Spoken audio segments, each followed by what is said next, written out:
జిల్లాలో కొనసాగుతున్న ఆపరేషన్ సిరుత, రావులపాలెంలో కలకలం, అటవీ శాఖ వైఫల్యంపై సర్వత్రా ఆగ్రహం.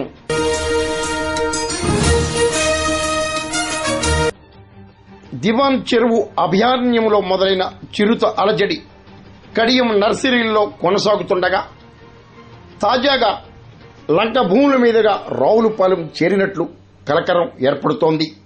భారీగా ట్రాప్ కెమెరాలు, అటవీ సిబ్బందితో వేట సాగిస్తున్నట్లు అటవీశాఖ ప్రకటించగా అటవీశాఖ ఆపరేషన్ పరేషాన్ గా మారింది. రావులపాలెంలో చిరుత ఆచూకీ అంటూ ఎలువడటంతో అటవీశాఖ అక్కడ గాలింపు చేపట్టింది. కానీ లంక భూముల్లోనే చిరుత ఉండే అవకాశాలు పుష్కలం అంటూ నిపుణులు, రైతులు వివరిస్తున్నారు.